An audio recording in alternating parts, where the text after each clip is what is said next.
Olá, estudante! O primeiro texto que nós temos aí, questão 1, é borboleta da praia.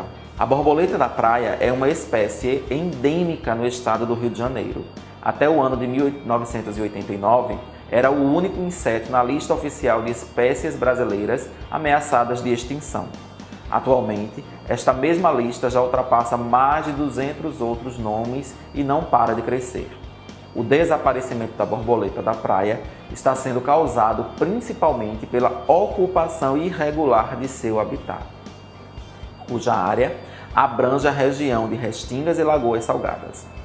Antes abundante em toda a costa fluminense, atualmente essa espécie é encontrada apenas em locais parcialmente preservados, como os brejos e as vegetações originais da Reserva Ecológica de Jacarepaguá, situada no trecho da praia de Maçambaba, região dos Lagos Fluminenses, município de Saquarema, no Rio de Janeiro.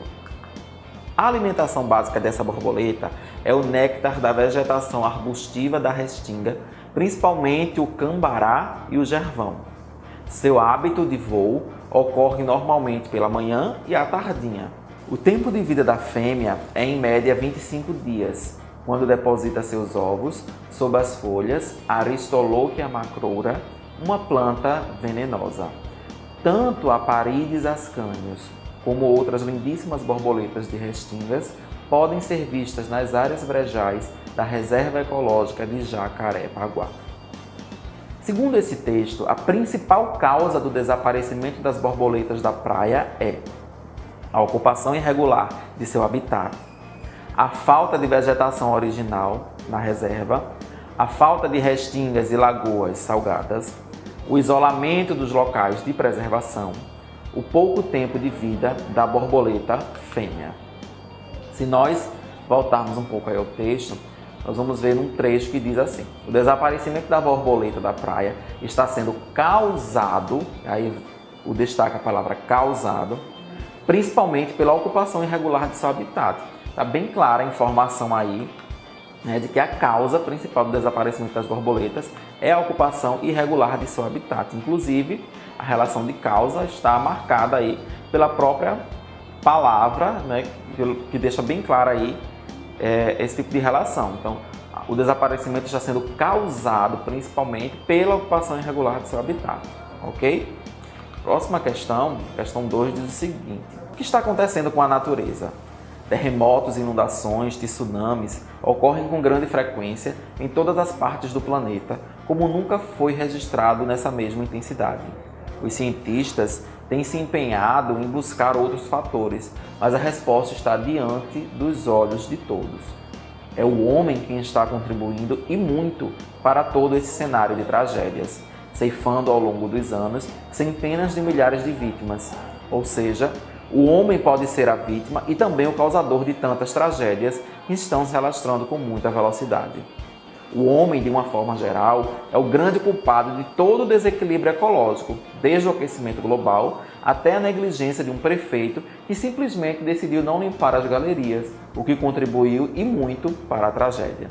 Quem responderá por isso? E até quando isso acontecerá?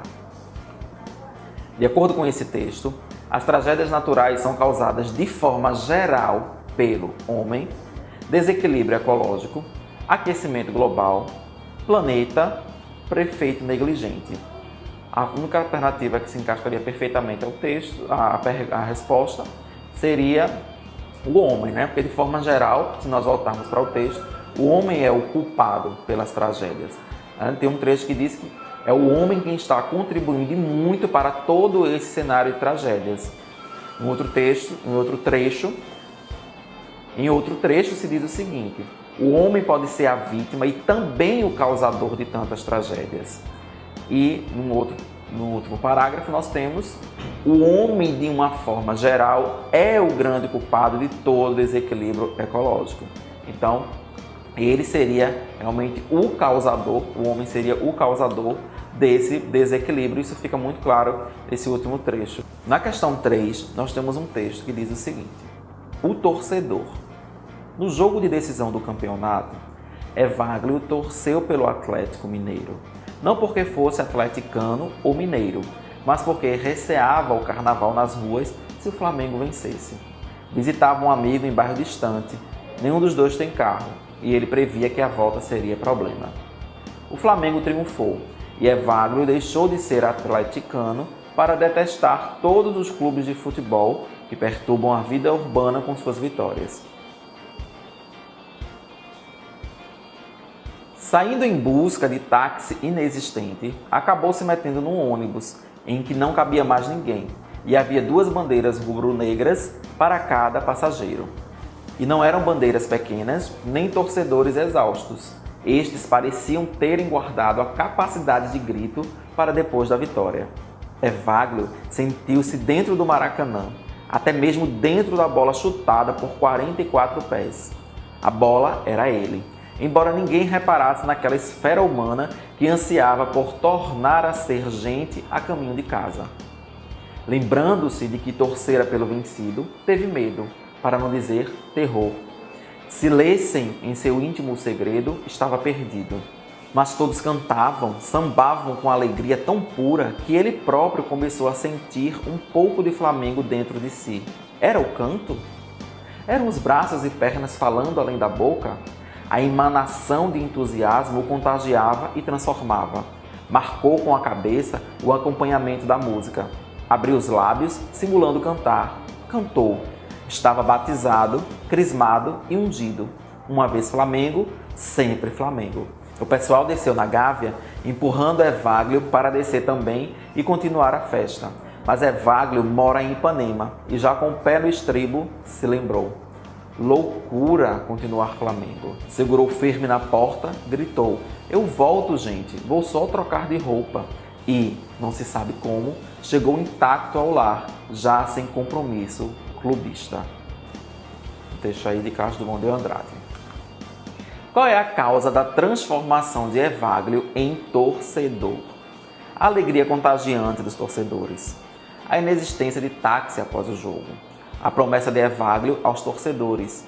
O campeonato conquistado pelo time carioca. O desembarque de Evagrio com os torcedores. Se nós observarmos bem, voltarmos no texto, nós vamos perceber alguns trechos, né? Um trecho que diz: "Mas todos cantavam, sambavam com alegria tão pura que ele próprio, Evagrio, começou a sentir um pouco de Flamengo dentro de si." É o momento em que a alegria dos torcedores começa a invadir Evagrio.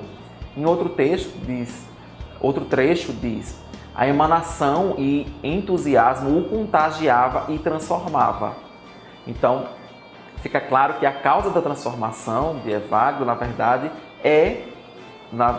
a causa de transformação de Evagrio é, na verdade, a alegria contagiante dos torcedores, que está bem marcada aí nesses 2 trechos, especialmente neste último que nós acabamos de ler. Tchau, tchau, até a próxima.